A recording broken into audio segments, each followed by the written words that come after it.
मुझे याद है कि जब हनुमान जी बेनीवाल ने सबसे पहले लोकसभा का चुनाव लड़ा तो एक चित्र में देखता हूं, एक फोटो में देखता हूं जिसके अंदर लगभग ऐसा ही एक माइक था। हनुमान जी बेनीवाल खड़े और इनके पास में मेरे पिताजी खड़े रहे और ये कोई जनता को संबोधित कर रहे हैं, कोई बातचीत हो रही थी। वो चित्र आज दिन तक मैंने सहेज के रखा हुआ है। लेकिन ऐसा क्या हुआ कि मेरे पिताजी जिन्होंने शुरू से कांग्रेस पार्टी में रहते हुए कांग्रेस पार्टी की राजनीति की, लिदा को कांग्रेस पार्टी से सांसद बनाने में मदद की, उनको पार्टी ने टिकट दी तो उनकी खिलाफत हुई।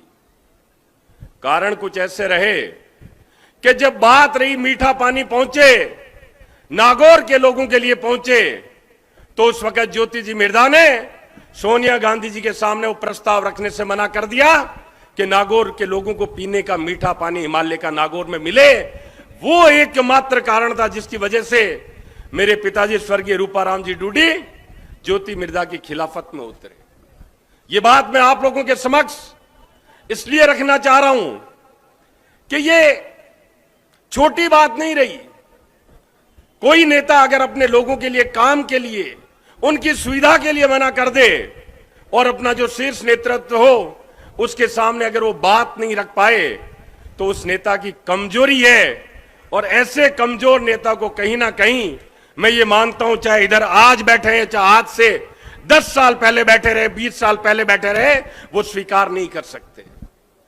मैं आप लोगों को बताना चाहता हूं कि जब हम लोग तीनों काले कानूनों का विरोध कर रहे थे, उस वक्त यही हनुमान जी बेनीवाल एनडीए गठबंधन से सांसद थे।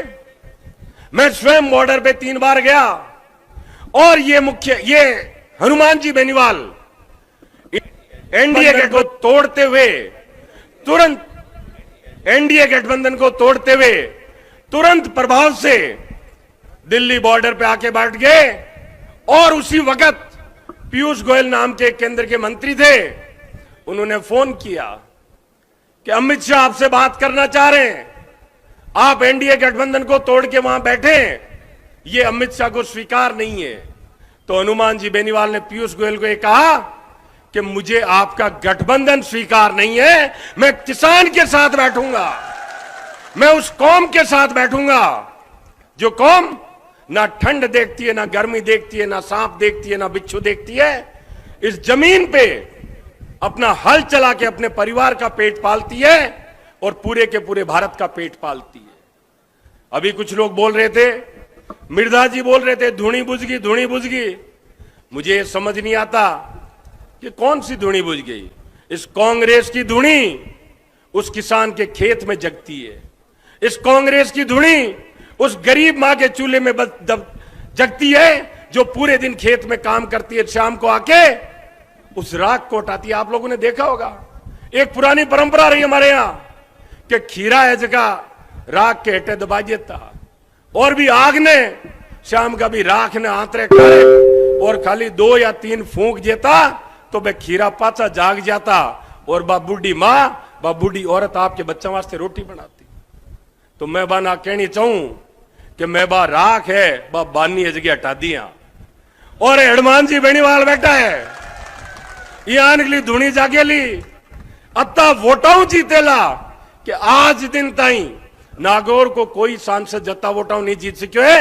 भी ज्यादा वोटाऊ हनुमान जी बेनीवाल इंडिया अलायंस का अपना नेता, आपने टका सांसद बनर जावेला। बहुत सारी बातें जो मैं आपको बताना चाहता हूं, लेकिन अभी फिर मनीष जी मिर्धा की बात करूंगा। ये कुछ बोल रहे थे, इधर से बोले मोरिया बुला दो, मोरिया बुला दो। मोरिया तो बाहर ला रहे कि थोड़ा घना माका भी बोलिया, लेकिन नागौर हूं तो बुला दिया। अब के जो चुनाव है कि मैं कोचर जानो, कोचर राज ने बोलिया करे कोचरी, बे कोचरा बुला देनी है। मैं थाने बाहर भी कहूंगा, इतनी ज्यादा बात मेहनत करनी है, इतनी ताकत लगानी है कि सब ज्यादा रिकॉर्ड बताऊं। एक सांसद जीत्या करता पहली पासवान जी, हाजीपुर बांको संसदीय क्षेत्र हो, हाजीपुर रिकॉर्ड बनाता कि सब ज्यादा वोटाऊ जीतता।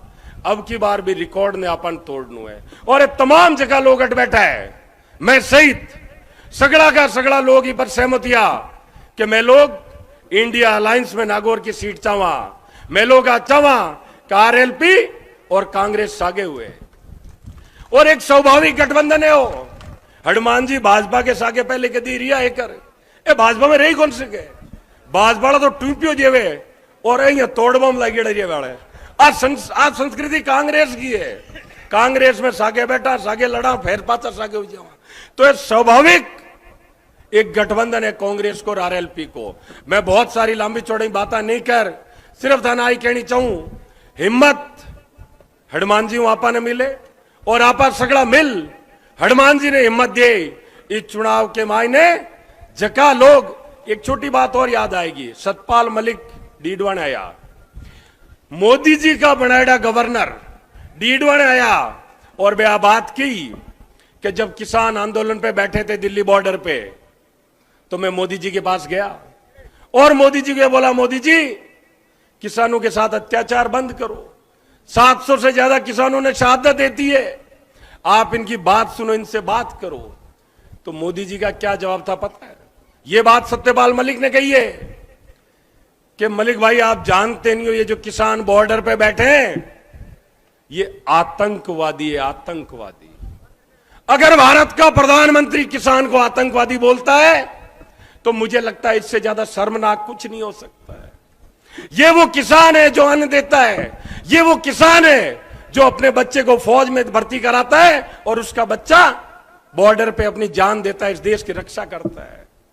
इसने फिर इसी मोदी ने हमारे लात मारी है और हमारा बच्चा जो किसान का 95% फौजी जो होते हैं सैनिक है वो किसान का बच्चा होता है और फिर से उनकी रोजी पे उनकी रोटी उनको छीनने का काम इस मोदी ने किया है।